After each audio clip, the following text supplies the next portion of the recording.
नमस्कार, मैं हूं आपके साथ इश्तियाक अहमद और आप देख रहे हैं आर्य न्यूज। रुक करेंगे देश और दुनिया की तमाम खबरों की तरफ।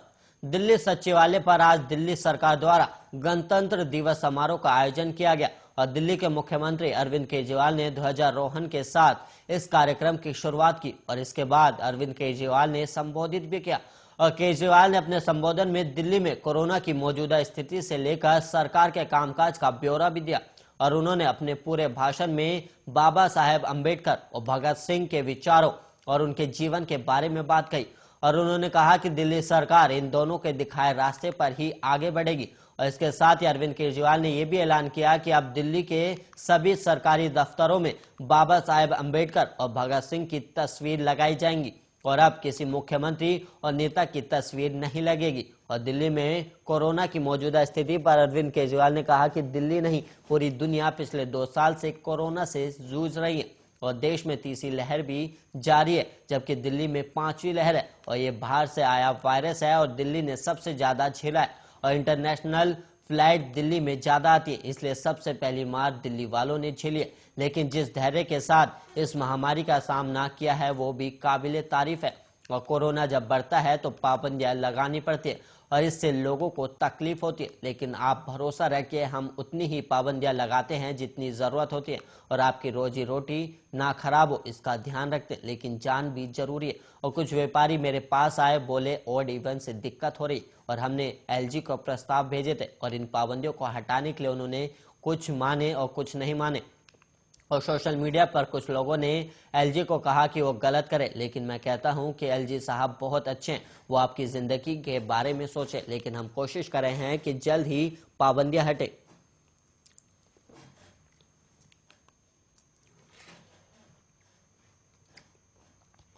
छब्बीस जनवरी यानी गणतंत्र दिवस समारोह के लिए एडवाइजरी जारी कर दी गई है और इस एडवाइजरी के तहत 25 जनवरी की शाम 6 बजे से राजपथ के विजय चौक से लेकर इंडिया गेट तक ट्रैफिक को रोक दिया जाएगा। दरअसल 26 जनवरी की परेड विजय चौक से शुरू होगी, इसलिए 25 की शाम से ही ट्रैफिक को रोका जाएगा और इसके साथ ही रफी मार्ग, जनपद मानसिंह मार्ग रोड पर भी 11 बजे के बाद कोई आवाजाही नहीं होगी।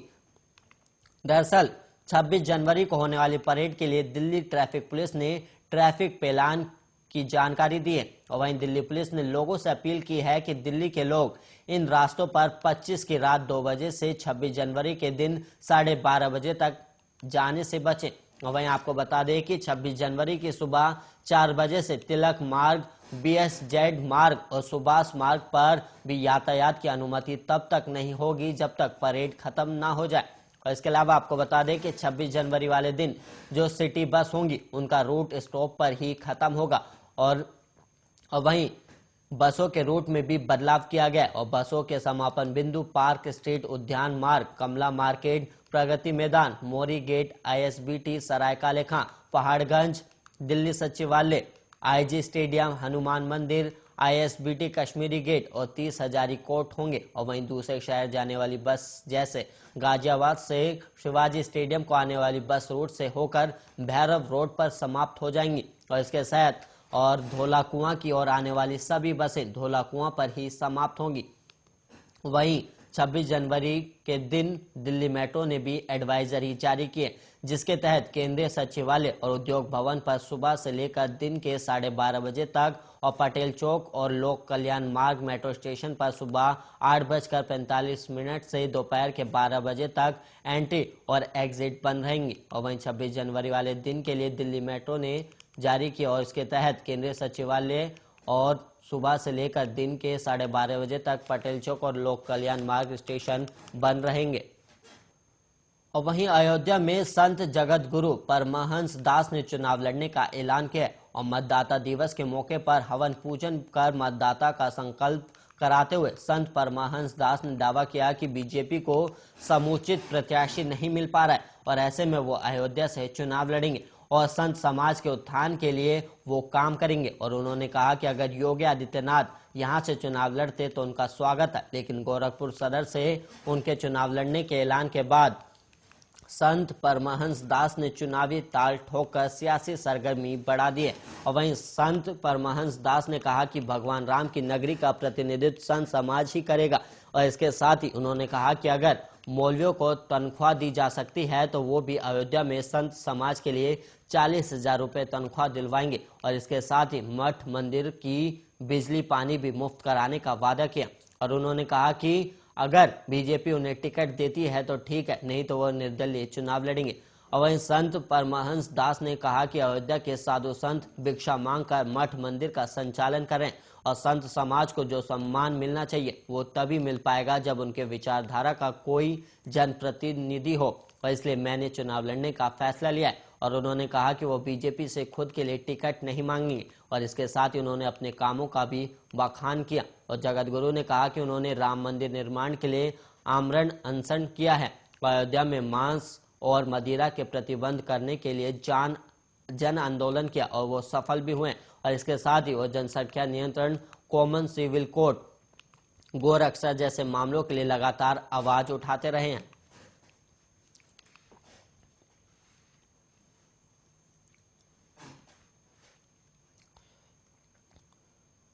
और वहीं इन दिनों सोशल मीडिया पर सीबीएसई कक्षा 12वीं के टर्म 1 के परिणाम को लेकर एक फर्जी नोटिस खूब वायरल हो रहा है। और केंद्रीय माध्यमिक शिक्षा बोर्ड ने मंगलवार को छात्रों और संबंधित अधिकारियों को चेतावनी देते हुए और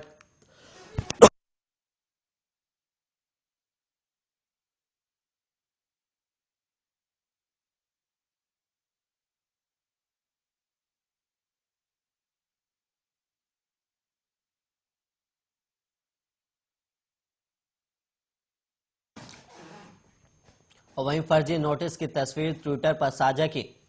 और फर्जी नोटिस में कहा गया है कि कक्षा 12वीं के परीक्षा परिणाम 25 जनवरी 2022 तक जारी किए जाएंगे।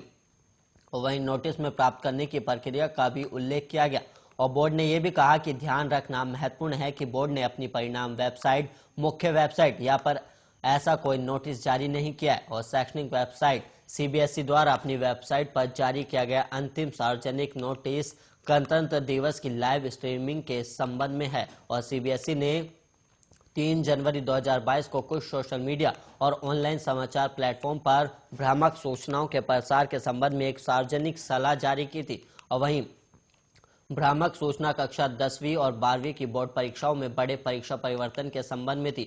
और बोर्ड ने जनता को केवल आधिकारिक वेबसाइट का पालन करने की सलाह दी थी। और बोर्ड ने छात्रों और अभिभावकों से कहा है कि सीबीएसई कक्षा 10वीं और 12वीं के टर्म 1 परिणामों से संबंधित प्रामाणिक जानकारी के लिए सीबीएसई की आधिकारिक वेबसाइट देखते रहे।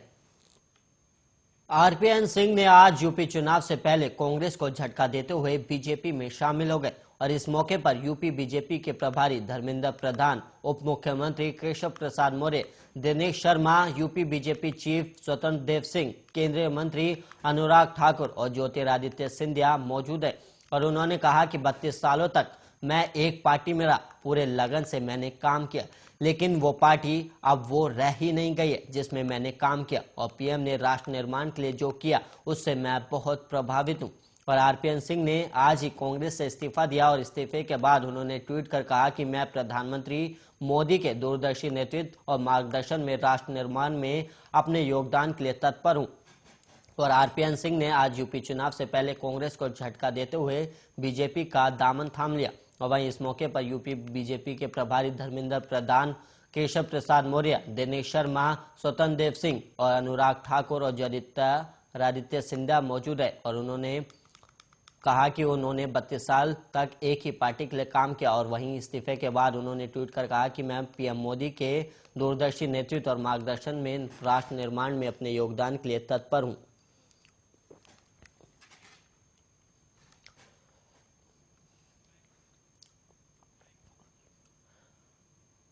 पूर्व केंद्रीय मंत्री आरपीएन सिंह के बीजेपी में शामिल होने पर कांग्रेस के नेताओं ने टिप्पणी की है। और मध्य प्रदेश में कमलनाथ सरकार में मंत्री रहे जीतू पटवारी ने आरपीएन पर निशाना साधा है। और आरपीएन सिंह का नाम लिए बिना पटवारी ने आरोप लगाया है कि पारिवारिक पृष्ठभूमि के कारण राजनीति में मौजूद लोगों के लिए राजनीति प्रोफेशनलिज्म है। और जीतू पटवारी ने कहा कि जिन्हें बगैर परिश्रम राजनीति विरासत में मिली है, जो पारिवारिक पृष्ठभूमि के कारण राजनीति में, वो भी जिनकी नजर में राजनीति प्रोफेशनल। और वहीं आपको बता दें कि कांग्रेस नेता ने कहा कि उनके दल बदल की चिंता बिल्कुल नहीं करनी चाहिए, क्योंकि उनकी वैचारिक प्रतिबद्धताएं अफसर के साथ चलती हैं और बदलती भी रहती हैं। और इसके अलावा सुप्रिया श्रीनेत और कांग्रेस की झारखंड इकाई के अध्यक्ष राजेश ठाकुर ने भी टिप्पणी की है और सुप्रिया ने आरपीएन ने पार्टी छोड़ने पर कहा कि कांग्रेस पार्टी लड़ाई लड़ रही है, वो सिर्फ बहादुरी से लड़ी जा सकती है, इसके लिए हिम्मत और ताकत चाहिए। और प्रियंका गांधी ने कहा है कि कायर लोग लड़ाई नहीं लड़ सकते। महाराष्ट्र में हिंदुत्व को लेकर बीजेपी और शिवसेना की जंग में एक के बाद एक नए बयान सामने आ रहे हैं और बीजेपी विधायक आशीष शेलार ने शिवसेना पर निशाना साधा। उन्होंने कहा कि अगर आप अपने इतिहास को भूलकर सिर्फ सत्ता के लिए शरण लेने की तस्वीर देखना चाहते हैं तो आपको ठाकरे के नेतृत्व वाली एमवीए सरकार की वो घटना याद करनी चाहिए। और वहीं टीपू सुल्तान ने भारत पर हमला किया था और ठाकरे सरकार का एक मंत्री उनके नाम पर कुछ स्थापित कर रहा है। और उन्होंने आगे कहा कि शिवसेना इस पर खामोश है और ये उनका पाखंड है और हम ऐसे कार्यक्रमों का विरोध करते हैं। और बीजेपी विधायक का ये बयान शिवसेना के संजय राउत के बयान के बाद सामने आया। संजय राउत ने हाल ही में कहा था कि बीजेपी के नए हिंदुत्ववादी नेता इतिहास भूल गए और राउत ने कहा था कि शिवसेना पहली पार्टी थी जिसने हिंदुत्व के मुद्दे पर चुनाव लड़ा था और बीजेपी के नव हिंदुत्ववादी नेता इस इतिहास से अवगत नहीं है। लगता है किसी ने नए इतिहास पन्ने फाड़ दिए, लेकिन हम समय समय पर उन्हें जानकारी देते रहेंगे। और महाराष्ट्र के मुख्यमंत्री और शिवसेना प्रमुख उद्धव ठाकरे ने बयान दिया था कि बीजेपी ने राजनीतिक सुविधा के अनुसार हिंदुत्व का इस्तेमाल किया है और उन्होंने कहा कि एनडीए अब कमजोर पड़ गया, इसमें से अकाली दल और शिवसेना जैसे पुराने सहयोगी बाहर निकल गए हैं। और उन्होंने कहा कि शिवसेना ने बीजेपी के साथ गठजोड़ किया था क्योंकि वो हिंदुत्व के लिए सत्ता चाहती थी और शिवसेना ने सत्ता की खातिर कभी हिंदुत्व का इस्तेमाल नहीं किया। और उन्होंने कहा कि शिवसेना ने हिंदुत्व को नहीं बल्कि बीजेपी को छोड़ दिया और मैं मानता हूं कि बीजेपी का अवसरवादी हिंदुत्व बस सत्ता के लिए। और उद्धव ठाकरे ने कहा कि शिवसेना ने बीजेपी के साथ गठबंधन में जो 25 साल निकाले वो बर्बाद चले गए।